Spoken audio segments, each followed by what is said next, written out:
Hi guys, ఈరోజు special white rice, అలానే రసము, తర్వాత దొండకాయ తాలింపు. చాలామంది చికెను, మటను, చేపలు, కోడిగుడ్డు అలాంటివి చేసుకుంటారు సండే స్పెషల్గా. కానీ నాకు దొండకాయ తాలింపు అంటే ఇష్టం అనేసి మా మమ్మీ నా కోసం దొండకాయ తాలింపు చేశారు.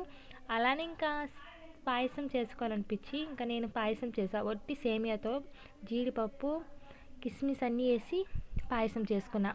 తర్వాత మమ్మీ మసాలా వడ అడిగిన పాయసానికి కాంబినేషన్గా. ఇంకా మమ్మీ అడగగానే సరే మసాలా వడ ప్రిపేర్ చేయించారు నాకు. ఇంకా మమ్మీ చూడండి ఎర్రగడ్డలు అవన్నీ కోసుకునేసి అంతా మిక్సీ కొట్టుకునేసారు పప్పు. ఇంకా మా మమ్మీ మసాలా వడ వేసేస్తుంది. ఇంకా మసాలా ఆయిల్లో వేయగానే ఇంకా బయటకు తీసేసి చూడండి మసాలా వడ అయిపోయింది. తర్వాత దీంతో మనం ఒక గిన్నెకి పాయసం వేసుకొని మసాలా వడి గిన్నెలో పెట్టుకొని ఆ రెండు కాంబినేషన్ చాలా అంటే చాలా బాగుంటుంది రెండు తింటే.